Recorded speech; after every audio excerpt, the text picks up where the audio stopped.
ನಮಸ್ಕಾರ ಸ್ನೇಹಿತರೆ, KS movie ಕ್ಲಾಸಸ್ಗೆ ಸ್ವಾಗತ. ಇವತ್ತು ನಾನು ದ್ವಿತೀಯ BA ಅವರಿಗೆ ಇರುವಂತಹ ಇಂಪಾರ್ಟೆಂಟ್ ಚಾಪ್ಟರ್ ಅರ್ಥಶಾಸ್ತ್ರದಲ್ಲಿ ಎಕನಾಮಿಕ್ಸ್ ಅಲ್ಲಿ ಇರುವಂತಹ ಇಂಪಾರ್ಟೆಂಟ್ ಚಾಪ್ಟರ್ಸ್ ಯಾವುದು ಅದನ್ನೆಲ್ಲ ನಾನು ಇವತ್ತು ಪಾಯಿಂಟ್ ಅಲ್ಲಿ ಹೇಳ್ತೇನೆ. ಅದೆಲ್ಲವನ್ನು ನೀವು ನೋಟ್ ಮಾಡ್ಕೊಳ್ಳಿ ನಿಮ್ಮ ಬುಕ್ಸ್ ಅಲ್ಲಿ. ಸೊ ಯಾವುದೆಲ್ಲ ನೀವು ನೋಟ್ ಮಾಡ್ಕೊಂಡಿದ್ರೆ ಇಂಪಾರ್ಟೆಂಟ್ ಕ್ವಶನ್ಸ್ ಆ ಚಾಪ್ಟರ್ ಅನ್ನೆಲ್ಲ ಓದ್ಕೊಂಡ್ರೆ ನಿಮಗೆ ಎಕ್ಸಾಮ್ ಅಲ್ಲಿ ಮಾರ್ಕ್ಸ್ ಸಿಗಲಿಕ್ಕೆ, ಪಾಸ್ ಆಗೋಷ್ಟಂತೂ ಮಾರ್ಕ್ಸ್ ಸಿಗಲಿಕ್ಕೆ ಹೆಲ್ಪ್ ಆಗ್ತದೆ. ಉಳಿದ ಚಾಪ್ಟರ್ ಎಲ್ಲವನ್ನು ನೀವು ಓದ್ಕೊಳ್ಳಿ. ಸಮಯ ಇದ್ದವರು, ಸಮಯ ಇಲ್ಲದವರು ಇಂಪಾರ್ಟೆಂಟ್ ಅಂತ ಹೇಳಿರುವ ಚಾಪ್ಟರ್ ಅಷ್ಟು ಓದ್ಕೊಂಡು ಖಂಡಿತವಾಗಿ ನಿಮಗೆ ಪಾಸ್ ಆಗಲಿಕ್ಕೆ, ಒಳ್ಳೆ ಮಾರ್ಕ್ಸ್ ತೆಗೆದು ಪಾಸ್ ಆಗಲಿಕ್ಕೆ ಖಂಡಿತ ಸಾಧ್ಯ ಆಗ್ತದೆ. ಕೊನೆ ಕ್ಷಣದಲ್ಲಿ ಓದೋರು ಯಾರು ಕೂಡ ಟೆನ್ಷನ್ ಮಾಡಬೇಡಿ, ಓದ್ಲಿಕ್ಕೆ ಆಗಲ್ಲ, ಸಮಯ ಇಲ್ಲ ಅಂತ. ನೀವು ಇಂಪಾರ್ಟೆಂಟ್ ಇರುವಂತ ಚಾಪ್ಟರ್ ಯಾಕಂದ್ರೆ ರಿಪೀಟೆಡ್ ಆಗಿ ಕೇಳಿರುವಂತ ಚಾಪ್ಟರ್ ಅನ್ನ ಮಾತ್ರ ಇಲ್ಲಿ ಮಾರ್ಕ್ ಮಾಡಿದ್ದೇನೆ. ಸೊ ಆದಷ್ಟು ಚಾಪ್ಟರ್ ನ ಓದಿದ್ರೆ ನಿಮಗೆ ಈಸಿಯಾಗಿ ಪಾಸ್ ಆಗಲಿಕ್ಕೆ ಹೆಲ್ಪ್ ಆಗುತ್ತೆ. ಸೊ ಬ್ಲಾಕ್ 1 ರಲ್ಲಿ ನೋಡಿದಾದ್ರೆ ತುಂಬಾ ಇಂಪಾರ್ಟೆಂಟ್ ಇದು 10-15 ಮಾರ್ಕ್ಸ್ ಸಿಗಿರುವಂತ ಕ್ವಶನ್ಸ್ ಆಗಿರುತ್ತೆ. ಹಣ, ಕಾರ್ಯಗಳು ಮತ್ತು ಅದರ ಪಾತ್ರ ತುಂಬಾ ಇಂಪಾರ್ಟೆಂಟ್ ಆಗಿದೆ. ಸೊ ಇದೊಂದು ಚಾಪ್ಟರ್ ಅನ್ನ ಮಿಸ್ ಮಾಡಬೇಡಿ. ಹಣ, ಕಾರ್ಯಗಳು ಮತ್ತು ಅದರ ಪಾತ್ರ ಏನಿದೆ ಇದನ್ನ ನೀವು ಓದ್ಕೊಳ್ಳಿ. ಹಾಗೆಯೇ ಫಿಶರ್ ಅವರು ಬರೆದಿರುವಂತಹ ವಿನಿಮಯ ಸಮೀಕರಣ ಏನಿದೆ ಇದು ಕೂಡ ತುಂಬಾ ಇಂಪಾರ್ಟೆಂಟ್. ಇದರಲ್ಲಿ ಹಣ, ಕಾರ್ಯಗಳು ತುಂಬಾ ಇಂಪಾರ್ಟೆಂಟ್ ಆಗಿದೆ, ಹಾಗೆ ವಿನಿಮಯ ಸಮೀಕರಣ ಕೂಡ ತುಂಬಾ ಇಂಪಾರ್ಟೆಂಟ್ ಆಗಿದೆ. ಇನ್ನು ಹಣದುಬ್ಬರ, ಹಣದ ಇಳಿತಾಯ, ಇದೆರಡು ಚಾಪ್ಟರ್ ಕೂಡ ತುಂಬಾ ಇಂಪಾರ್ಟೆಂಟ್ ಆಗಿದೆ. ಹಣದುಬ್ಬರ ಹಾಗೆಯೇ ಹಣದ ಇಳಿತಾಯ. ಹಾಗೆಯೇ ಇಲ್ಲಿ ಆರ್ಥಿಕ ವಿಶ್ಲೇಷಣೆಯ ಸಾಧನಗಳನ್ನು ಕೂಡ ಕೇಳಿದ್ದಾರೆ, ನಮಗೆ ನೆನಪಿದೆ, ಇದನ್ನು ಕೂಡ ಕೇಳಿದ್ದಾರೆ. ಸೊ ಸಮಯ ಇದ್ದವರು ಇದನ್ನು ಕೂಡ ಸ್ವಲ್ಪ ಓದ್ಕೊಳ್ಳಿ. ಹಣ ಮತ್ತು ಅದರ ಕಾರ್ಯಗಳು, ಪಾತ್ರ, ಹಾಗೆಯೇ ವಿನಿಮಯ ಸಮೀಕರಣ ಓದ್ಕೊಳ್ಳಿ. ಮತ್ತೆ ಆರ್ಥಿಕ ವಿಶ್ಲೇಷಣೆಯ ಸಾಧನಗಳು, ಹಣದುಬ್ಬರ ಮತ್ತೆ ಹಣದ ಇಳಿತಾಯ. ಹಣದುಬ್ಬರ ತುಂಬಾ ಇಂಪಾರ್ಟೆಂಟ್, ಇದು ಬಂದೇ ಬರುತ್ತೆ. ದಯವಿಟ್ಟು ಈ ಚಾಪ್ಟರ್ ಅನ್ನ ಮಿಸ್ ಮಾಡ್ಕೊಳ್ಬೇಡಿ. ಹಣದುಬ್ಬರ ಖಂಡಿತ ಇದು ಬಂದೇ ಬರುವಂತಹ ಚಾಪ್ಟರ್ ಆಗಿರುತ್ತೆ, ಮಿಸ್ ಮಾಡಬೇಡಿ ಆ ಚಾಪ್ಟರ್ ಅನ್ನ. ಮತ್ತೆ ಹಣ, ಕಾರ್ಯಗಳು ಮತ್ತೆ ಹಣದುಬ್ಬರದಲ್ಲಿ ಮ್ಯಾಕ್ಸಿಮಮ್ ರಿಪೀಟೆಡ್ ಕ್ವಶನ್ಸ್ ಆಗಿರುತ್ತೆ. ಸೊ ಅವೇ ಚಾಪ್ಟರ್ ಅನ್ನಂತೂ ನೀವು ಮಿಸ್ ಮಾಡೋ ಹಾಗಿಲ್ಲ. ಇನ್ನು ಬ್ಲಾಕ್ 2 ಅಲ್ಲಿ ನೋಡಿದ್ರೆ ವಾಣಿಜ್ಯ ಬ್ಯಾಂಕಿನ ಕಾರ್ಯಗಳು ಘಟಕ 7 ರಲ್ಲಿದೆ. ಫಸ್ಟ್ ಚಾಪ್ಟರ್ ಬ್ಲಾಕ್ 2 ಅಲ್ಲಿ ವಾಣಿಜ್ಯ ಬ್ಯಾಂಕಿನ ಕಾರ್ಯಗಳು ರಿಪೀಟೆಡ್ ಆಗಿ ಇದು ಕ್ವಶನ್ಸ್ ಕೇಳ್ತಾರೆ. ಹಾಗಾಗಿ ವಾಣಿಜ್ಯ ಬ್ಯಾಂಕಿನ ಕಾರ್ಯಗಳು ಮತ್ತೆ ಬ್ಯಾಂಕ್ ಮತ್ತು ಶಾಖಾ ಬ್ಯಾಂಕ್ಗಳು ಲಾಸ್ಟ್ ಇಯರ್ ಇದನ್ನ ಕೇಳಿದ್ದಾರೆ. 10 ಮಾರ್ಕ್ಸ್ 15 ಮಾರ್ಕ್ಸ್ ಕೇಳಿದ್ದಾರೆ, ಸರಿಯಾಗಿ ನೆನಪಿಲ್ಲ. ಸೊ ಬ್ಯಾಂಕ್ ಮತ್ತು ಶಾಖಾ ಬ್ಯಾಂಕುಗಳೇನಿದೆ ಇದು ತುಂಬಾ ಇಂಪಾರ್ಟೆಂಟ್ ಆಗಿದೆ. ಸೊ ಇದನ್ನ ಕೂಡ ಓದ್ಕೋಬೇಕು. ಹಾಗೇನೆ ಸಾಲ ಸೃಷ್ಟಿ, ಇದು ಕೂಡ 10 ಮಾರ್ಕ್ಸ್ ಕೇಳಿರ್ತಾರೆ. 3ನೇದು ಘಟಕ 9 ಸಾಲ ಸೃಷ್ಟಿ. ವಾಣಿಜ್ಯ ಬ್ಯಾಂಕಿನ ಕಾರ್ಯಗಳು, ಬ್ಯಾಂಕ್ ಮತ್ತು ಶಾಖಾ ಬ್ಯಾಂಕ್ಗಳು ಖಂಡಿತ ಬಂದೇ ಬರುತ್ತೆ. ಹಾಗೆಯೇ ಸಾಲ ಸೃಷ್ಟಿ ಇದು ಕೂಡ ತುಂಬಾ ಇಂಪಾರ್ಟೆಂಟ್ ಆಗಿರುತ್ತೆ. ಇದಿಷ್ಟನ್ನ ಇದರಲ್ಲಿ ಬ್ಲಾಕ್ 2 ಅಲ್ಲಿ ನೀವು ಓದ್ಕೋಬೇಕಾಗತ್ತೆ. ಉಳಿದಿರುವಂತಹದನ್ನು ಆರ್ಥಿಕ ಅಭಿವೃದ್ಧಿಯಲ್ಲಿ ವಾಣಿಜ್ಯ ಬ್ಯಾಂಕುಗಳ ಪಾತ್ರ, ಸಾರಿ ಇದು ತುಂಬಾ ಇಂಪಾರ್ಟೆಂಟ್ ಇದೆ, ನಾನು ಇಲ್ಲಿ ಬರ್ದಿಲ್ಲ, ಮಿಸ್ ಆಗಿ ಹಾಕಿಲ್ಲ ಅನ್ಸುತ್ತೆ. ಖಂಡಿತ ಇದು ಕೂಡ ಕೇಳ್ತಾರೆ. ಆರ್ಥಿಕ ಅಭಿವೃದ್ಧಿಯಲ್ಲಿ ವಾಣಿಜ್ಯ ಬ್ಯಾಂಕುಗಳ ಪಾತ್ರ ತುಂಬಾ ಸಲ ನಾನು ಈ ಕ್ವಶನ್ಸ್ ಅನ್ನು ನೋಡಿದ್ದೀನಿ ಸೆಕೆಂಡ್ ಇಯರ್ BA ಎಕನಾಮಿಕ್ಸ್ ಅವರಿಗೆ. ಸೊ ಈ ಚಾಪ್ಟರ್ ಕೂಡ ತುಂಬಾ ಇಂಪಾರ್ಟೆಂಟ್ ಆಗಿರುತ್ತೆ. ಸೊ ಬ್ಲಾಕ್ 2 ಅಲ್ಲಿ ವಾಣಿಜ್ಯ ಬ್ಯಾಂಕಿನ ಕಾರ್ಯಗಳು, ಬ್ಯಾಂಕ್ ಮತ್ತು ಶಾಖಾ ಬ್ಯಾಂಕುಗಳು, ಸಾಲ ಸೃಷ್ಟಿ, ಹಾಗೆಯೇ ಆರ್ಥಿಕಾಭಿವೃದ್ಧಿಯಲ್ಲಿ ವಾಣಿಜ್ಯ ಬ್ಯಾಂಕುಗಳ ಪಾತ್ರ, ಇದಿಷ್ಟು ಚಾಪ್ಟರ್ ಅನ್ನ ನೀವು ಓದ್ಕೊಳ್ಳೇಬೇಕಾಗುತ್ತೆ ಬ್ಲಾಕ್ 2 ಅಲ್ಲಿ.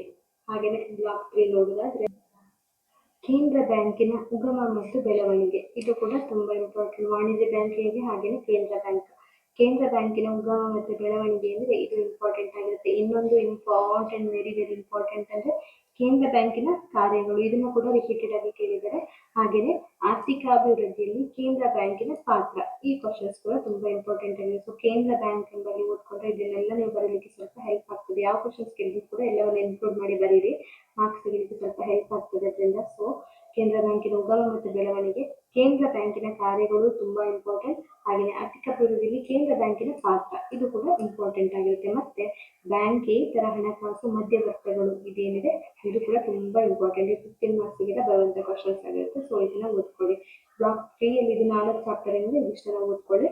ಹಾಗೆಯೇ ಬ್ಲಾಕ್ 4 ಅನ್ನ ನೋಡಿದಾದ್ರೆ 4ನೇ ಬ್ಲಾಕ್ ಏನಿದೆ ಅದು ಸಾರ್ವಜನಿಕ ಅರ್ಥಶಾಸ್ತ್ರಕ್ಕೆ ಸಂಬಂಧಪಟ್ಟಿರುವುದು. ಹಾಗಾಗಿ ಸಾರ್ವಜನಿಕ ಅರ್ಥಶಾಸ್ತ್ರದ ಸ್ವರೂಪ ಮತ್ತು ವ್ಯಾಪ್ತಿ ಎನ್ನುವಂಥ ಕ್ವಶನ್ಸ್ಗಳು, ಅದಕ್ಕೆ ಅಂತ ಸಪ್ರೇಟ್ ಆಗಿ ಇಲ್ಲಿ ಚಾಪ್ಟರ್ ಯಾವುದೂ ಇಲ್ಲ. ಬಟ್ ಸಾರ್ವಜನಿಕ ಅರ್ಥಶಾಸ್ತ್ರದ ಸ್ವರೂಪ ಮತ್ತೆ ವ್ಯಾಪ್ತಿ ಎನ್ನುವಂತಹ ವಿಷಯಕ್ಕೆ ಸಂಬಂಧಪಟ್ಟ ಹಾಗೆ ಕಂಟಿನ್ಯೂಸ್ ಆಗಿ ಈ ಕ್ವಶನ್ 10 ಮಾರ್ಕ್ಸ್ 15 ಮಾರ್ಕ್ಸ್ ಕೇಳಿರ್ತಾರೆ. ಅದಕ್ಕೆ ಅಂತ ಸಾರ್ವಜನಿಕ ಅರ್ಥಶಾಸ್ತ್ರದ ವ್ಯಾಪ್ತಿ ಅಂತ ಇಲ್ಲಿ ಬ್ಲಾಕ್ ಅಲ್ಲಿ ಏನು ಮೆನ್ಷನ್ ಮಾಡಿಲ್ಲ. ಆದ್ರೆ ಸಾರ್ವಜನಿಕ ಅರ್ಥಶಾಸ್ತ್ರದ ಸ್ವರೂಪ ಮತ್ತು ವ್ಯಾಪ್ತಿ ಅನ್ನುವಂತಹದನ್ನ 10 or 15 ಮಾರ್ಕ್ಸ್ಗೆ ಪ್ರತಿ ವರ್ಷನೂ ಕೇಳ್ತಾರೆ, 10 or 15 ಮಾರ್ಕ್ಸ್ಗೆ. ಸೊ ಹಾಗಾಗಿ ಅದೇ ಚಾಪ್ಟರ್ ನಿಮಗೆ ಫಸ್ಟ್ ಸಿಗುತ್ತೆ. ನಿಮಗೆ ಸಾರ್ವಜನಿಕ ಹಣಕಾಸಿನ ಸ್ವರೂಪ ಮತ್ತೆ ವ್ಯಾಪ್ತಿ ಅಂದ್ರೆ ಸಾರ್ವಜನಿಕ ಅರ್ಥಶಾಸ್ತ್ರದ ಸ್ವರೂಪ ವ್ಯಾಪ್ತಿ ಮತ್ತೆ ಹಣಕಾಸಿನ ಸ್ವರೂಪ ವ್ಯಾಪ್ತಿಯನ್ನು ಒಂದೇ ಆಗಿರುತ್ತೆ. ಸೊ ಅದಿಲ್ಲಿ ನಿಮಗೆ ಫಸ್ಟ್ ಚಾಪ್ಟರ್ ಆಗಿ 4ನೇ ಘಟಕದಲ್ಲಿರುವಂತಹ ಫಸ್ಟ್ ಚಾಪ್ಟರ್ ಆಗಿರುತ್ತೆ ಸಾರ್ವಜನಿಕ ಅರ್ಥಶಾಸ್ತ್ರದ ಅರ್ಥ ವ್ಯಾಪ್ತಿ ಮತ್ತೆ ಸ್ವರೂಪ ಅಥವಾ ವ್ಯಾಪ್ತಿ ಏನಿದೆ ಅದಷ್ಟು ಕೂಡ ತುಂಬಾ ಇಂಪಾರ್ಟೆಂಟ್ ಆಗಿರುತ್ತೆ.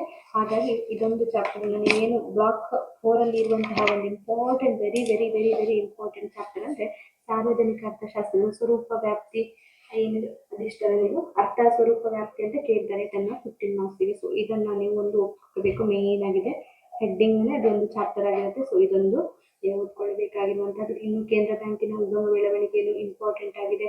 ಕೇಂದ್ರ ಬ್ಯಾಂಕಿನ ಕಾರ್ಯಗಳನ್ನು ನಾವು ಈಗಾಗಲೇ ನೋಡಿದ್ದೀವಿ, ಅದು ಇಂಪಾರ್ಟೆಂಟ್ ಆಗಿರುತ್ತೆ. ಹಾಗೇನೆ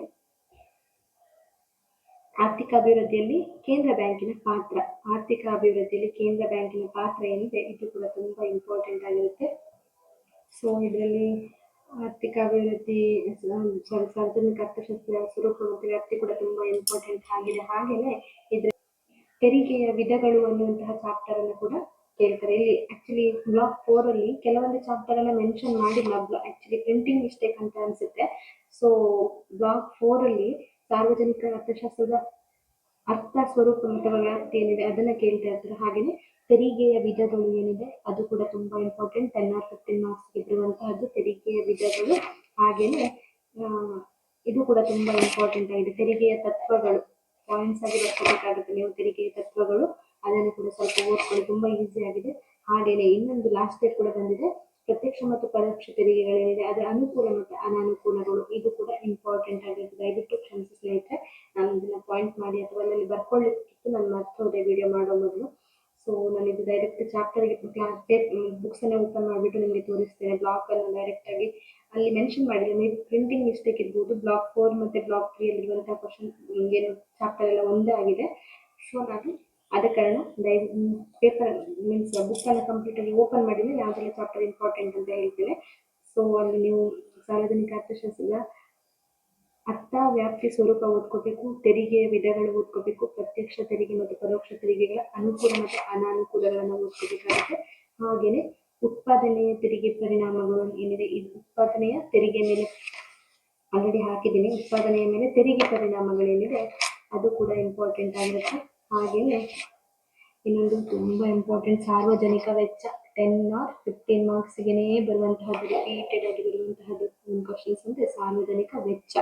ಸೊ ಸಾರ್ವಜನಿಕ ವೆಚ್ಚದಲ್ಲಿ ತುಂಬಾ ಸಬ್ ಪಾಯಿಂಟ್ಸ್ ಎಲ್ಲ ಇದೆ, ಅದನ್ನೆಲ್ಲ ಓದ್ಕೊಳ್ಬೇಕಾಗುತ್ತೆ. ಸಾರ್ವಜನಿಕ ವೆಚ್ಚದ ವರ್ಗೀಕರಣ ಇದೆ, ಸೊ ಅದರ ವರ್ಗೀಕರಣಗಳನ್ನ ಬರಿಬೇಕಾಗುತ್ತೆ. ಹಾಗೆ ಸಾರ್ವಜನಿಕ ವೆಚ್ಚದ ಪರಿಣಾಮಗಳು ಕೂಡ ಬರಿಬೇಕಾಗುತ್ತೆ, ಅದು ಕೂಡ ಸಬ್ ಪಾಯಿಂಟ್ಸ್ ಎಲ್ಲ ನಿಮಗೆ ಕ್ವಶನ್ಸ್ ಆಗಿ ಕೇಳ್ತಾರೆ. ಇನ್ನೊಂದು ಇಂಪಾರ್ಟೆಂಟ್ ಚಾಪ್ಟರ್ ಅಂದ್ರೆ ಸಾರ್ವಜನಿಕ ಸಾಲ, 10 or 15 ಮಾರ್ಕ್ಸ್ ಕೇಳುವಂತ ಕ್ವಶನ್ಸ್ ಆಗುತ್ತೆ. ಸಾರ್ವಜನಿಕ ಸಾಲ, ಸಾರ್ವಜನಿಕ ವೆಚ್ಚ, ಉತ್ಪಾದಕತೆ ಮೇಲೆ ತೆರಿಗೆಯ ಪರಿಣಾಮಗಳು, ಹಾಗೆಯೇ ತೆರಿಗೆಯ ವಿಧಗಳು, ಪ್ರತ್ಯಕ್ಷ ಮತ್ತು ಪರೋಕ್ಷ ತೆರಿಗೆಗಳ ಅನುಕೂಲ ಮತ್ತು ಅನಾನುಕೂಲಗಳು, ಹಾಗೆಯೇ ಸಾರ್ವಜನಿಕ ಅರ್ಥಶಾಸ್ತ್ರದ ಅರ್ಥ ವ್ಯಾಪ್ತಿ ಮತ್ತು ಸ್ವರೂಪ ಏನಿದೆ ಅದಷ್ಟನ್ನು ನೀವು ಓದ್ಕೊಳ್ಬೇಕು, ಯಾಕಂದ್ರೆ ಅದೆಲ್ಲವೂ ಕೂಡ ತುಂಬಾ ಇಂಪಾರ್ಟೆಂಟ್ ಆಗಿದೆ. ಹಾಗೆ ಸಾರ್ವಜನಿಕ ಸಾಲದ ಪರಿಣಾಮಗಳು, ಸಾರ್ವಜನಿಕ ವೆಚ್ಚದ ಪರಿಣಾಮಗಳು ಅದೆಲ್ಲವೂ ಕೂಡ ತುಂಬಾ ಇಂಪಾರ್ಟೆಂಟ್ ಆಗುತ್ತೆ. ಮತ್ತೆ ಸಾರ್ವಜನಿಕ ಸಾಲದ ಮರುಪಾವತಿ, ಇದು ಕೂಡ 10 ಮಾರ್ಕ್ಸ್ಗೆ ನಿಮಗೆ 5 ಮಾರ್ಕ್ಸ್ಗೆ ಕೇಳ್ಬೋದು, ಇದು ಕೂಡ ತುಂಬಾ ಇಂಪಾರ್ಟೆಂಟ್ ಆಗಿರುತ್ತೆ.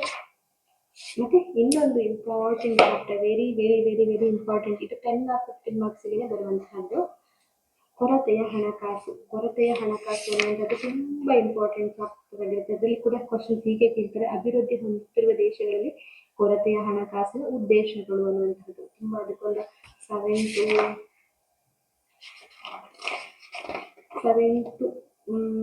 ಪಾಯಿಂಟ್ಸ್ ಇದೆ. ಹಾಗೆ ಕೊರತೆ ಹಣಕಾಸಿನ ಅಪಾಯಗಳು ಅನ್ನುವಂಥದ್ದು ಕೂಡ ಇದೆ. ಸೊ ಕೊರತೆಯ ಹಣಕಾಸು ಏನಿದೆ ಇದೊಂದು ಚಾಪ್ಟರ್ ಅನ್ನ ನೀವು ಓದ್ಕೊಳ್ಳಬೇಕು. ಬ್ಲಾಕ್ 4 ಅಲ್ಲಿ ಕೊರತೆಯ ಹಣಕಾಸು ಬರ್ಕೊಳ್ಳಿ ಸ್ನೇಹಿತರೆ. ಸಾರ್ವಜನಿಕ ವೆಚ್ಚ, ದಯವಿಟ್ಟು ಕ್ಷಮಿಸಿ ಯಾಕಂದ್ರೆ ಬ್ಲಾಕ್ ಅಲ್ಲಿ ಪ್ರಿಂಟಿಂಗ್ ಮಿಸ್ಟೇಕ್ ಅನ್ಸುತ್ತೆ, ಮೇ ಬಿ ನಾನು ಕೂಡ ಅದನ್ನು ನೋಡ್ಕೊಂಡಿಲ್ಲ, ಮೊದಲೇ ಬರ್ಕೋಬೇಕಿತ್ತು, ದಯವಿಟ್ಟು ಕ್ಷಮಿಸಿ. ಹಾಗೆಯೇ ಕೊರತೆಯ ಹಣಕಾಸು ಚಾಪ್ಟರ್ ಕಂಪ್ಲೀಟ್ ಎಲ್ಲ ಓದ್ಕೊಳ್ಳಿ. ಸಾರ್ವಜನಿಕ ವೆಚ್ಚ ಮತ್ತೆ ಸಾರ್ವಜನಿಕ ಅರ್ಥಶಾಸ್ತ್ರದ ಅರ್ಥ ವ್ಯಾಪ್ತಿ ಮತ್ತೆ ಸ್ವರೂಪ ಏನಿದೆ ಅದು ಇಂಪಾರ್ಟೆಂಟ್. ಮತ್ತೆ ಉತ್ಪಾದಕತೆ ಮೇಲೆ ತೆರಿಗೆಯ ಪರಿಣಾಮಗಳು, ತೆರಿಗೆಗೆ ಸಂಬಂಧಪಟ್ಟ ಚಾಪ್ಟರ್, ತೆರಿಗೆಗೆ ಸಂಬಂಧಪಟ್ಟಂತ ಚಾಪ್ಟರ್ ನ ಓದ್ಕೋಬೇಕು. ತೆರಿಗೆಯ ವಿಧಗಳು ಅದೆಲ್ಲ ಓದ್ಕೋಬೇಕಾಗುತ್ತೆ. ಮತ್ತು ಸಾರ್ವಜನಿಕ ಸಾಲ ಏನಿದೆ ಅದು ಕೂಡ ತುಂಬ ಇಂಪಾರ್ಟೆಂಟ್ ಆಗಿದೆ. ಸಾರ್ವಜನಿಕ ಸಾಲ ಇದಿಷ್ಟು ಚಾಪ್ಟರ್ನ ನೀವು ಓದ್ಕೊಂಡು ಪಾಸ್ ಆಗಲಿಕ್ಕೆ ನಿಮಗೆ ಸ್ವಲ್ಪ ಸಹಾಯ ಆಗುತ್ತೆ. ನಿಮಗೆ ಬೇಕಾದರೆ ಬ್ಲಾಕ್ 4 ನಾನು ಯಾವುದೆಲ್ಲ ಇಂಪಾರ್ಟೆಂಟ್ ಚಾಪ್ಟರ್ ಇದೆ ಅನ್ನೋದನ್ನು ನಾನೊಂದು ಬರ್ಕೊಂಡು ಅದನ್ನು ನಾನು ಪೋಸ್ಟ್ ಮಾಡಿ ಹಾಕ್ತೇನೆ. ಎಕನಾಮಿಕ್ಸಲ್ಲಿ BA ಸೆಕೆಂಡ್ ಇಯರ್ ಅವರಿಗಿರುವಂತಹ ಇಂಪಾರ್ಟೆಂಟ್ ಚಾಪ್ಟರ್ ಬ್ಲಾಕ್ 4 ಏನಿದೆ ಅದನ್ನು ನಾನು ನೋಡಿಕೊಂಡು ಪಾಯಿಂಟ್ ಮಾಡಿ ಬರೆದು ಒಂದು ಪೋಸ್ಟ್ ಹಾಕ್ತೇನೆ ಆದಷ್ಟು ಬೇಗ. ಹಾಗೆಯೇ ಈ ವಿಡಿಯೋ ಇಷ್ಟ ಆದರೆ ಖಂಡಿತ ನಿಮ್ಮ ಸ್ನೇಹಿತರು ಯಾರಾದರೂ ಇದ್ದರೆ ಅವರಿಗೆ ಶೇರ್ ಮಾಡಿ, ಸಪೋರ್ಟ್ ಮಾಡಿ. ಧನ್ಯವಾದಗಳು ಸ್ನೇಹಿತರೆ.